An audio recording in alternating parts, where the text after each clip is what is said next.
Quelle beauté la louve. Pourtant, comme elle est fragile. Comment ne pas se sentir presque indiscret dans le monde des truites et des ombres?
Lorsqu'on arrive sur un site de pêche et qu'on veut trouver le poisson dans l'eau, si la rivière est tout à fait lisse, très très lisse, ça pose aucun problème.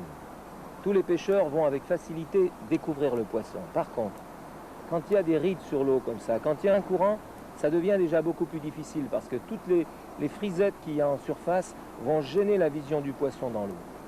C'est donc nécessaire d'avoir quelques petits trucs. Alors, un des trucs les plus utilisés, c'est de prendre en amont, de prendre un petit glacis comme ça sur 1 mètre carré. Lorsqu'on regarde un courant comme ça, on s'aperçoit qu'il y a des rides et puis il y a des petits endroits beaucoup plus lisses.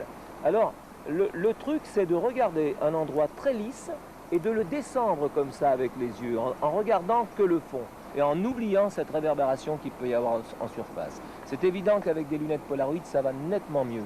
Mais ça permet de trouver des poissons qui sont situés dans des endroits où peu de pêcheurs les voient. Lorsqu'on a cette capacité de voir les poissons dans ces endroits, ce qui est tout à fait faisable pour quelqu'un qui voit normalement, simplement par ce petit truc-là, eh bien, ça permet de prendre beaucoup plus de poissons.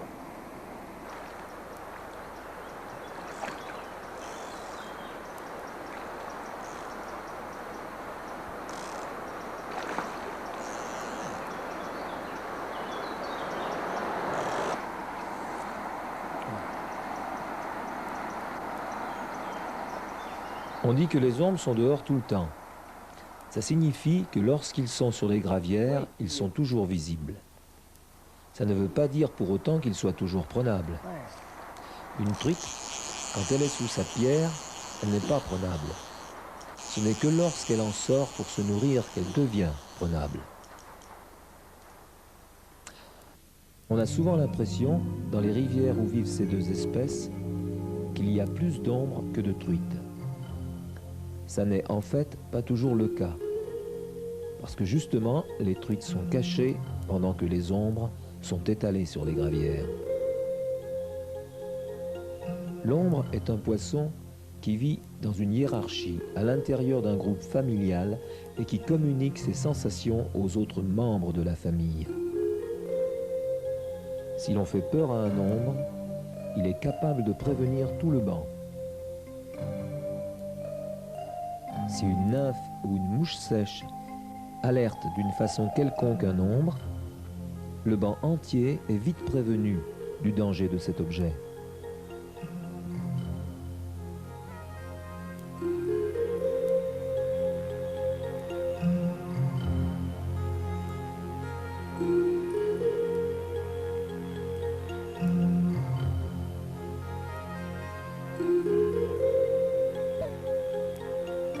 Là, il y a un promontoire. On va essayer de se placer en hauteur pour mieux voir le poisson.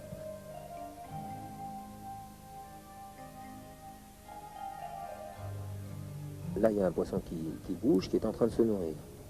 On va essayer de l'attaquer tranquillement. C'est un poisson qui est actif, on a toutes les chances. Et là, on le voit bien, on est très très bien placé. Et par rapport au soleil, c'est un poisson qui actuellement ne nous voit pas, il ne nous a pas vu arriver. La nymphe passe bien, il l'a vu, il vient, ça y est, il y est. Il se défend très bien, mais absolument pas comme une truite. Il part au large, il cède avec le courant, mais il cherche absolument pas à rentrer sous une pierre ou à rentrer dans une herbe. Ce poisson cède uniquement du courant pour sa bagarre, mais malgré tout, il tire très fort.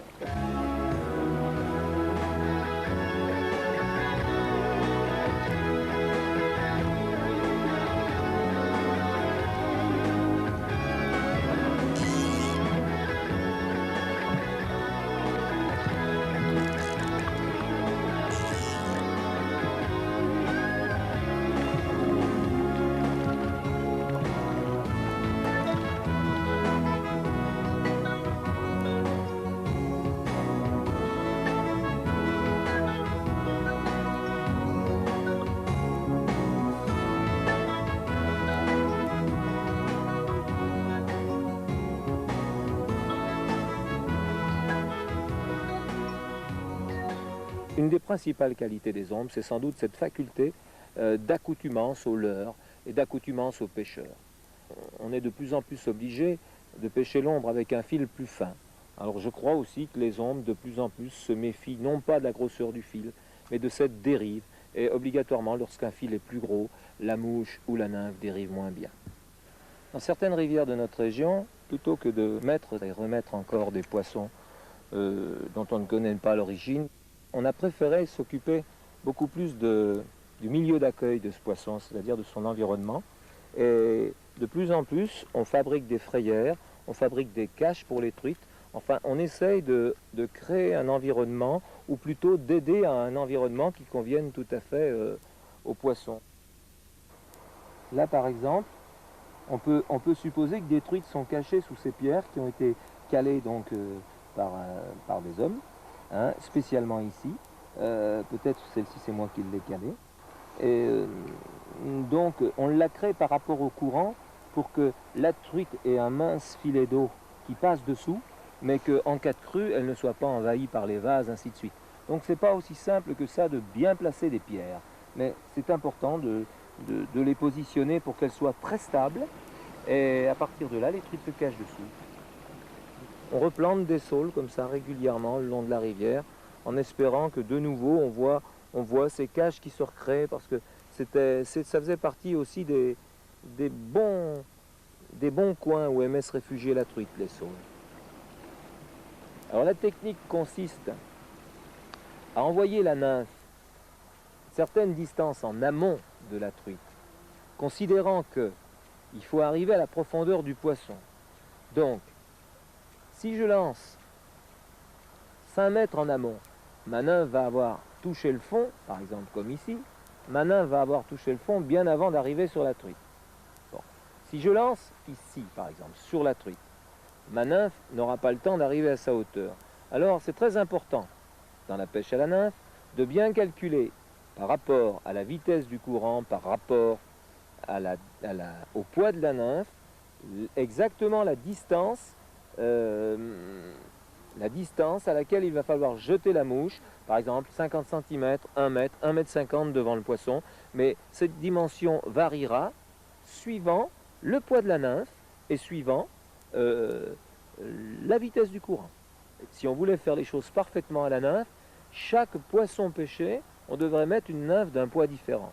Alors bon, on a certaines subtilités, c'est-à-dire que si on se rend compte que notre nymphe est un petit peu trop légère par rapport à la profondeur du poisson, on peut tricher en lançant 20 ou 30 cm plus en amont. Si on se rend compte qu'elle est un petit peu trop lourde, on fait le contraire. Voilà.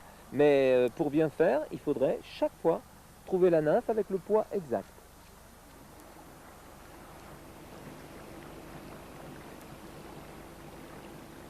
On a pris un, Mika? Hein?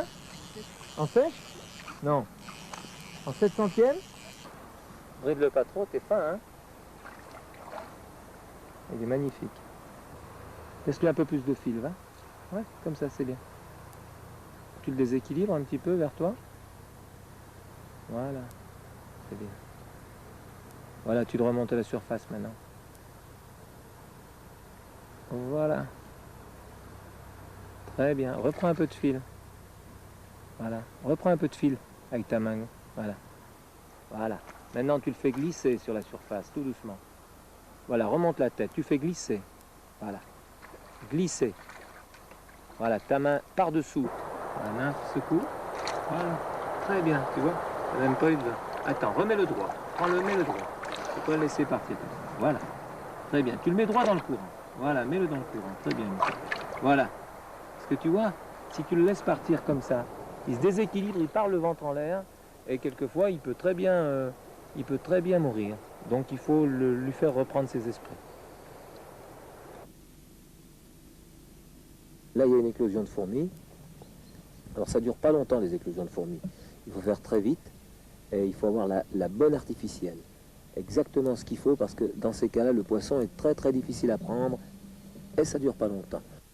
Bon, là, il y a un beau gobage. Je vais essayer de faire un lancer courbe pour que la fourmi passe sans draguer. Et si je fais pas d'erreur, normalement, le poisson devrait prendre. Hop. Il a pris.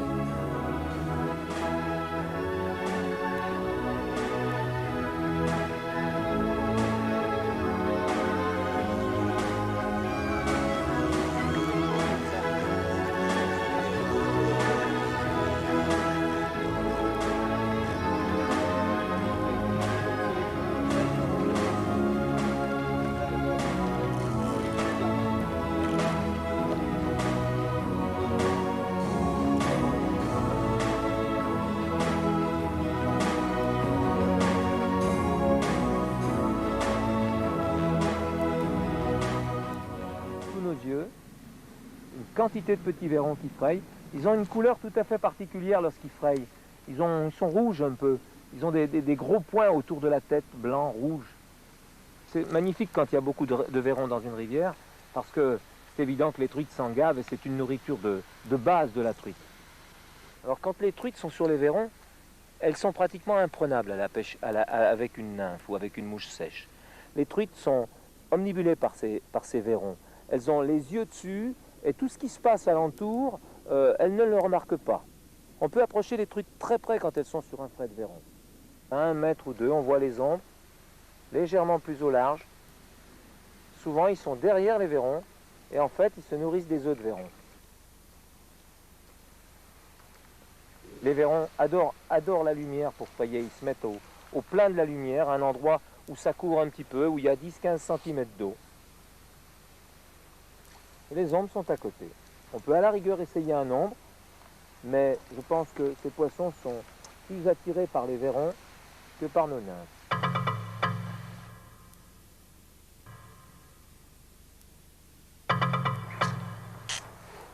Il a pris. À cette heure-là, ils prennent souvent des nymphes très claires quand il y a beaucoup de soleil, comme ça. Il a pris une nymphe fort. En plein soleil, c'est souvent.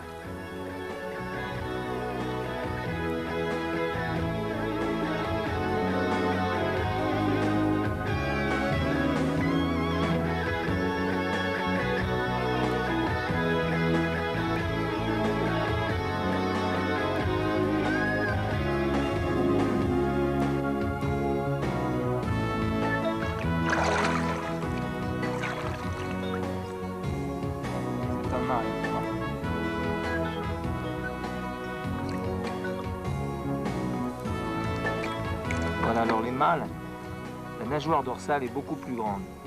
Le dernier segment de la nageoire dorsale est bien plus grand. Voilà, il a pris sur une nymphe dorée. Quand il y a beaucoup de soleil, c'est souvent le cas.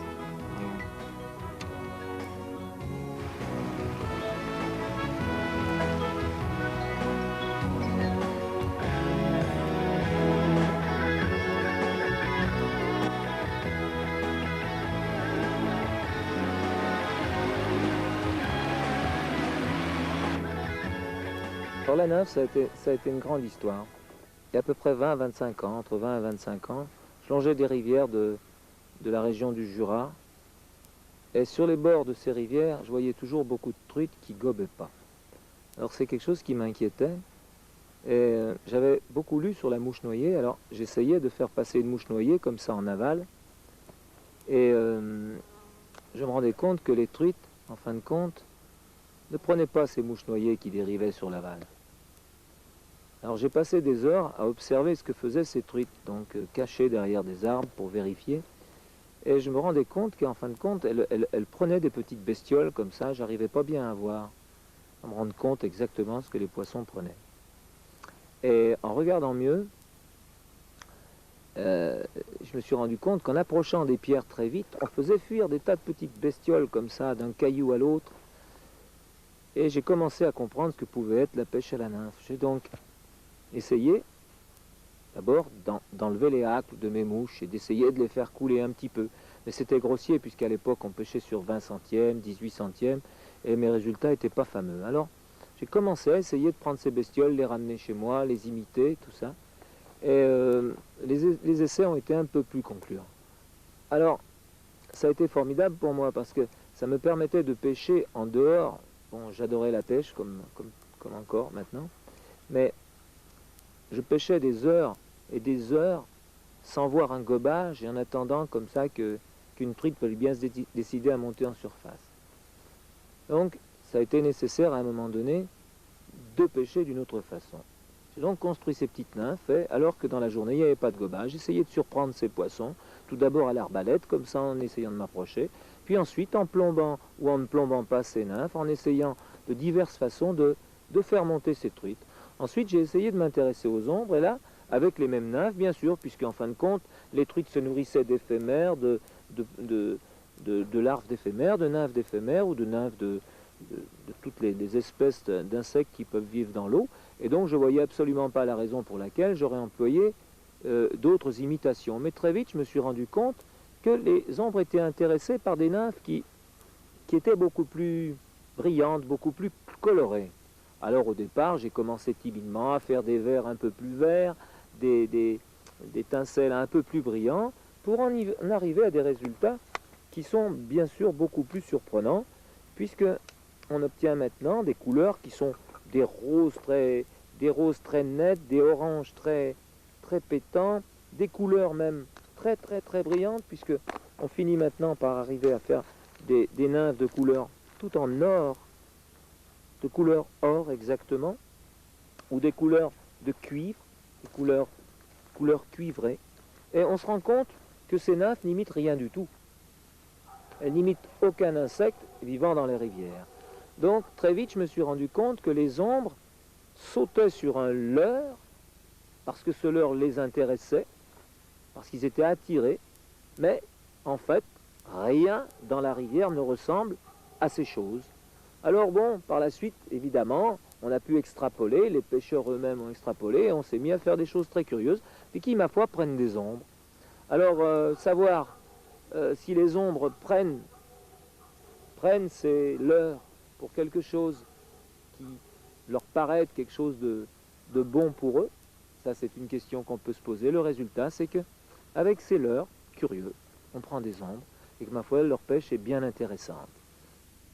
Et alors il y a une pêche qui est utilisée aussi beaucoup, surtout à l'étranger, pas trop en France, mais qui devient à la mode maintenant et qui fonctionne assez bien quand les eaux sont un petit peu trop froides pour pêcher à la nymphe ou pour pêcher à la mouche sèche, ou alors donc en début de saison, ou alors le matin de bonne heure le soir, c'est la pêche au streamer. Alors on ne pourra pas le faire aujourd'hui étant donné que l'eau est basse, qu'elle est chaude et puis qu'il fait un soleil de plomb, mais on utilise souvent des streamers de ce style, des streamers qui imitent en fait un petit poisson. En fin de compte, c'est un petit peu le même style que la cuillère, c'est un petit peu le même style que la pêche à la cuillère, mais le lancer est bien sûr fait avec une canne à mouche. Il y a malgré tout des cuillères qui existent maintenant et qui peuvent être lancées avec une canne à mouche. Des petites cuillères minuscules, elles ont cet avantage d'avoir un petit streamer en bout et de ne pas avoir un triple qui peut abîmer la gueule des poissons. Donc c'est tout simplement un tout petit hameçon comme ça, sans ardillon. Et c'est une pêche qui est très intéressante. Lorsqu'il fait du soleil, l'approche doit être plus que discrète. La canne toujours tenue en arrière lorsqu'on avance.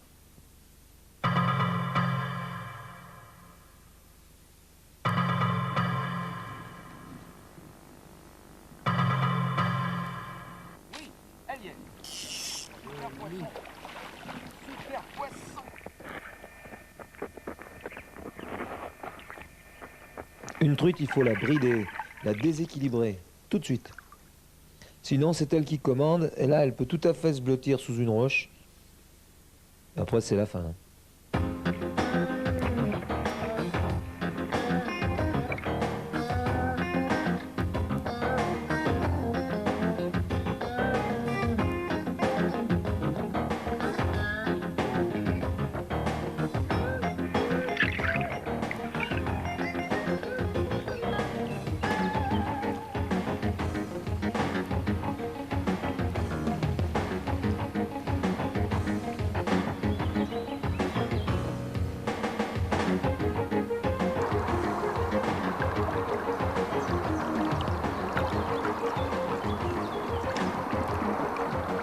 C'est pas du tout la nymphe qui convient par rapport à l'éclairage.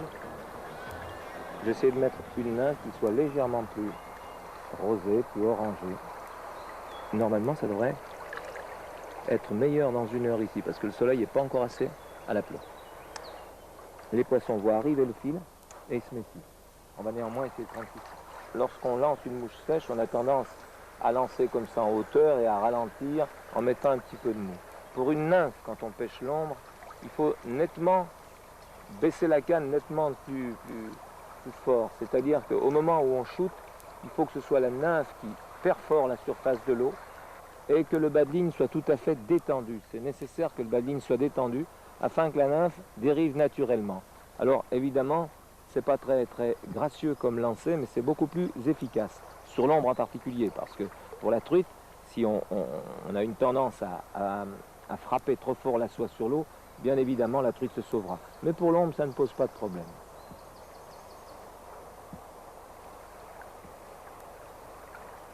Voilà, cette ombre a pris. Exactement.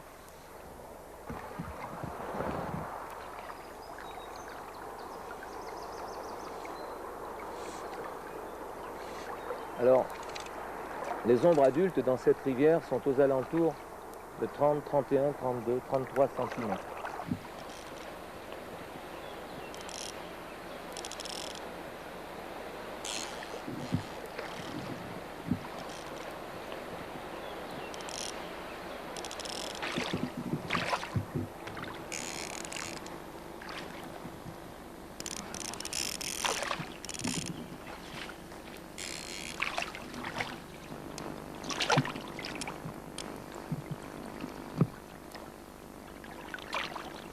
Des basses poissons. Il a pris une petite nymphe. J'ai un ami qui prétendait que les ombres aimaient les nymphes qui avaient la couleur de leurs yeux. Alors on peut voir cette couleur or qu'ont les yeux de l'ombre, c'est superbe. Poisson magnifique. On va la remettre dans l'eau, il faut respirer.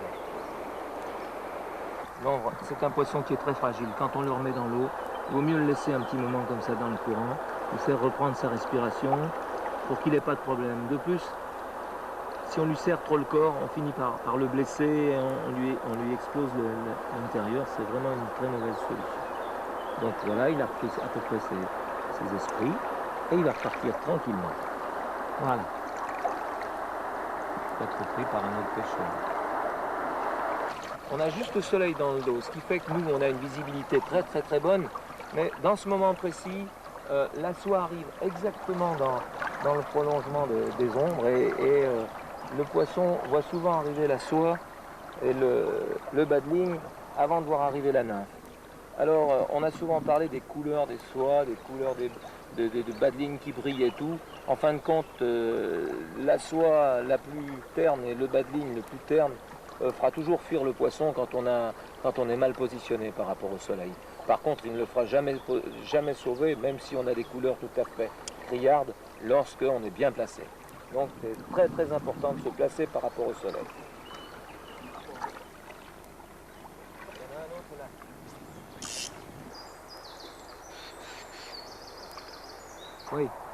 Oui, il y est. Alors vous voyez que l'ombre ne cherche pas les caches comme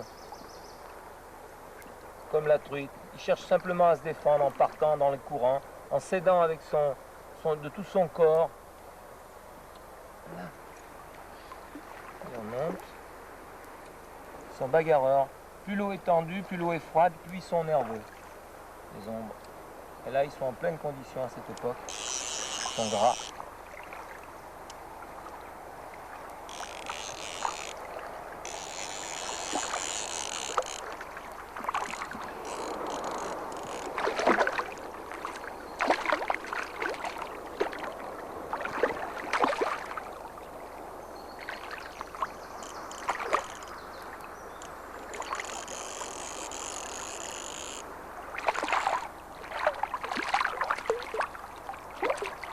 Alors il faut pas trop brider parce que c'est évident que monter très fin, le poisson peut tout à fait casser.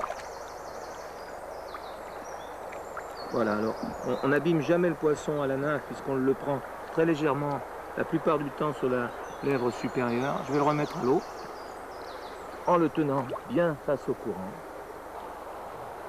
Voilà. Les ombres aiment se tenir à découvert comme ça. Les ombres aiment avoir de l'espace devant eux. Ils aiment pouvoir faire 50 mètres comme ça, en banc, revenir, ainsi de suite. Ça fait partie de leur vie. Et quand un ombre a envie de se protéger, il ne part jamais dans un endroit foncé. Il part toujours vers quelque chose de clair, vers la liberté. Une larve de grosses perles. Alors on peut voir ici, au mois de mai-juin, le ciel qui est complètement rempli de ces bestioles, bien sûr. Alors elles prennent des grandes ailes. Et en fait, les poissons ne les prennent pas beaucoup. On se rend compte que c'est une nourriture terrible de la rivière, néanmoins, à ce stade-là. Mais au stade ailé, sur cette rivière, on n'a pas l'impression que les poissons les prennent beaucoup. Là, par exemple, on peut voir des tas d'enveloppes de petites friganes. Voilà. On appelle ça des porte-bois. En fin de compte, là, l'étui n'a pas été fait avec du bois. Disons que les friganes font des étuis avec un petit peu ce qu'elles trouvent. Là, on voit des enveloppes qui sont nettement plus grosses. Ce sont des sedges qu'on voit éclore au mois de juin, ça, en général. Les sedges qui sont de cette grosseur. Lorsqu'on met les pieds sur une gravière, on n'a pas idée du nombre de larves, du nombre d'espèces d'animaux qui vivent sous ces cailloux. Et quand on regarde comme ça, simplement 50 cm² de rivière, on voit que la vie grouille, que c'est magnifique. Ce chabot, il est superbe ici. On voit là juste cette patraque là, qui est là, juste du bout du doigt. Voilà. Ça grouille de vie partout. Voilà. On voit les éphémères qui bougent. Là, le petit chabot. Il va se sauver tout doucement. Hop, il a réagi. Alors, les chabots se font manger par les truites, mais ils se vengent parce que quand ils sont plus petits, quand les truites sont plus petites, ce sont les chabots qui mangent les petites truitelles. C'est le garde-manger des truites ici.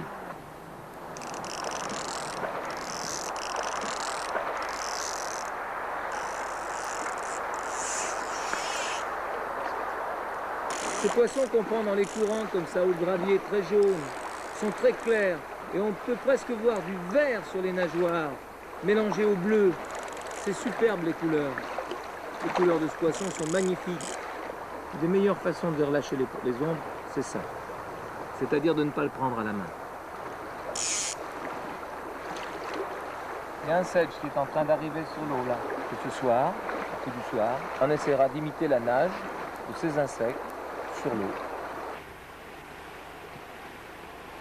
Alors on va essayer d'imiter les sedges qu'on a vus dans la journée pour faire le coup du soir. Alors ce qui est important pour ces sedges, c'est surtout qu'ils soient solides parce que le soir, c'est important de ne pas avoir à changer 5-6 fois son sedge. J'enroule déjà du canard, un petit peu sur le dos. Le canard a l'avantage d'être très très flottant le soir. C'est parfait, c'est exactement ce qu'il faut. Ce qu'il faut aussi, c'est que le sedge ait des hacles très courts, une collerette très courte. Parce que sinon, il a tendance à basculer comme ça sur l'avant. Et à partir de là, il drague très mal. Parce que les sedges, le soir, en fait, éclosent sur la rivière et essayent de regagner le bord. Et dans cette course, ma foi, ils ont toutes les chances de se faire prendre par une truite. Alors les truites le soir ont sans doute pas une très très bonne vue comme nous les humains, et ce qui va les attirer c'est surtout la ride que fera le sedge sur l'eau. C'est ce qu'il va falloir imiter. Alors c'est important que la collerette soit assez fournie. Dans la journée ce serait sans doute une erreur, parce que les poissons verraient sans doute la supercherie, mais le soir il faut taper dans le rustique, il faut faire quelque chose de peut-être grossier, mais très très très efficace. Voilà. Il faut monter ce sedge très très solide.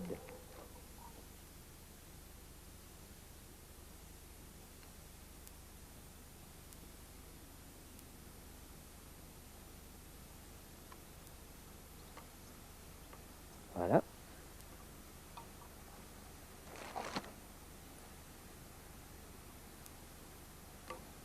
Je coupe ce qui dépasse. Je vais faire le nœud de tête pour que ça tienne bien. Voilà.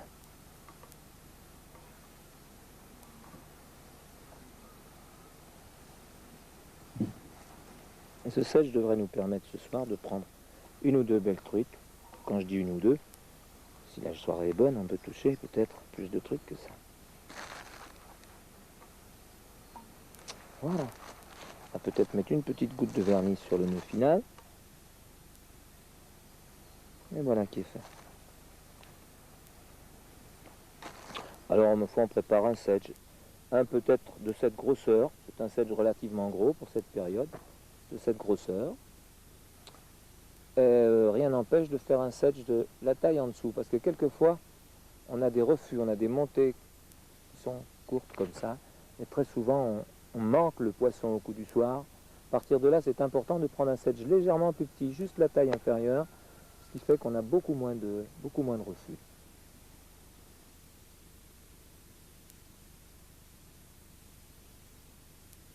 Le coup du soir, c'est magique.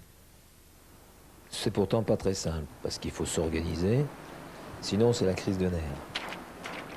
Des bas de ligne plus courts, un nylon plus fort, une grosse mouche. Un matériel efficace avec lequel on risque pas la perruque. On voit passer le sedge. Sedge magnifique. Magnifique. Voilà, c'est donc tout à fait les charpentiers qu'on avait vus tout à l'heure dans l'eau. Les charpentiers qui faisaient à peu près 1,5 cm. On retrouve les sedges là exactement. Le soir, pas de lancer courbe. Il faut au contraire poser très très droit pour tout de suite situer le sedge. L'attaque aura lieu au moment où l'on arrête le dragage.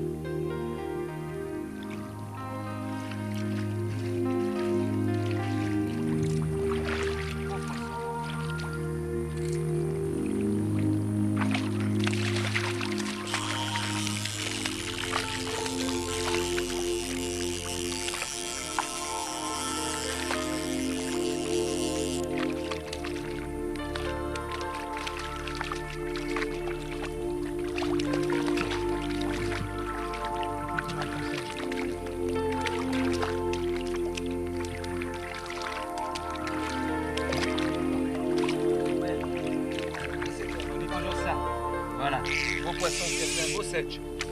Voilà, le soir on fait draguer le sedge et en général, si on l'a bien posé, ça fonctionne.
quand les truites se promènent dans une laune comme ça, ou plutôt quand elles doivent se promener, bon, ce qui est important, c'est de ne pas gâcher le coup en s'approchant au bord alors qu'elles ne sont pas là, sachant que 5 minutes plus tard, elles seront peut-être de nouveau en train de se nourrir.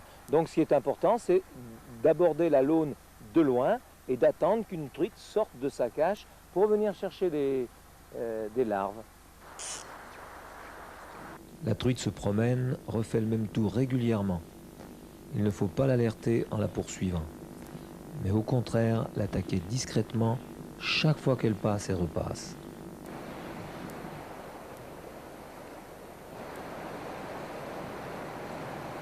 Ouais!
La pêche à l'arbalète est surtout bonne en plein midi quand le soleil est à l'aplomb. Les ombres portent moins. Encore une fois, il nous faut jouer les Indiens. Il faut vraiment s'approcher tout doucement car on pêche dans nos bottes sans fouetter. Surtout, pas de bruit en marchant.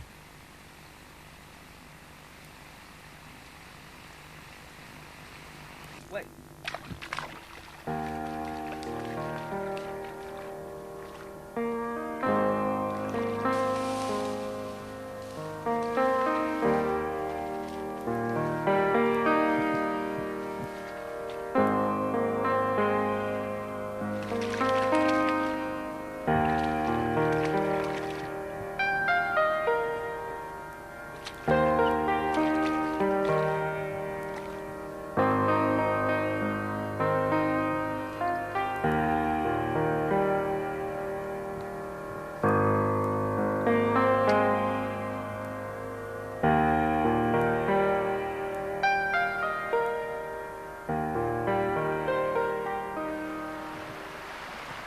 On pêche souvent les poissons à quelques mètres devant nous, mais quelquefois c'est aussi nécessaire de savoir lancer loin.